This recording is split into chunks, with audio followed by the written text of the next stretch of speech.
તો દર્શક મિત્રો, અત્યારે સૌથી પહેલાં વાત કરવામાં આવે તો આજથી કમ્પ્લીટ 8 મહિના પહેલાં જે સાસુ પોતાના જમાઈને લઈને ભાગી ગઈ હતી ભાઈ, ઘણી બધી ચર્ચામાં આવી ગઈ હતી. તમને બધાને ખબર હશે, જે સાસુ જમાઈને લઈને ફરાર થઈ ગઈ હતી એ સાસુ હવે સાહેબ એ જમાઈને દગો દીધો, એ જમાઈનું દિલ તોડી અને સાહેબ એ એના બનેવી સાથે ભાગી ગઈ. આ તમે સાહેબ સાસુ તો જુઓ, આ ઉંમરે સાહેબ 45 વર્ષની ઉંમરે આ સાસુએ તો ખરેખર એની બધી હદ પાર કરી નાખી.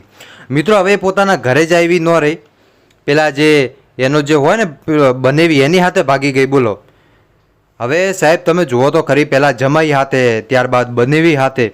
ભાઈ, આ દુનિયામાં થઈ શું રહ્યું છે ને એ જ મને ખબર નથી પડતી ભાઈ. આ તમને વિડીયો બતાવું સાહેબ, અને હવે તો બધા લોકો એમ જ કહે છે ભાઈ, ખુલ્લેઆમ એમ કહે છે કે ક્યાંક ને ક્યાંક જમાઈની મોટી ભૂલ કહેવાય.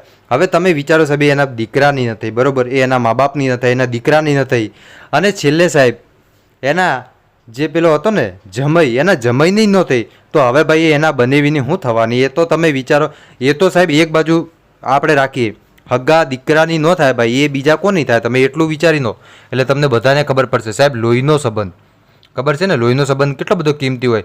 એ તો જેનું જાય ને એને ખબર હોય ભાઈ કે લોહીનો સંબંધ કોને કહેવાય. પણ હવે આ સાસુ જુઓ સાહેબ, એને લોહીનો સંબંધ નથી મળતો કે લોહીનો સંબંધ એને કાંઈ લેવા દેવા છે જ નહીં ભાઈ.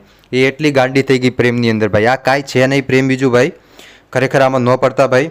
અને તમે પડ્યા ને ભાઈ તો આખી જિંદગી રમણ ભમણ થશે અને જિંદગીમાં તમે કોઈ દી કાંઈ કામ જ નહીં કરી શકો ભાઈ. એટલે ખાસ કરીને આમાં ન પડવું જોઈએ. અને આ સાસુને જમાઈને અત્યારે ફરી એકવાર વિડીયો વાયરલ થઈ ગયા ભાઈ. તો હવે તો ખરેખર મગજ જ આખું હેંગ થઈ ગયું ભાઈ મારું, કે હવે થઈ શું રહ્યું છે ભાઈ. સાવ આવી હદ પાર કરી નાખી. એક બે હદ તો હોય ભાઈ, પણ સાવ આવી હરકતો આ સાસુ કરશે એવું આપણને નહોતું લાગતું ભાઈ. તમને શું લાગે મને એકવાર કમેન્ટ કરીને જરૂર બતાવજો. બાકી મળીશું આપણે નવા વિડીયોમાં નવા ટોપિક સાથે. ત્યાં સુધી બધાને જય માતાજી, જય દ્વારકાધીશ. આગળ પણ આવવાનો સપોર્ટ કરતા રહેજો. ધન્યવાદ.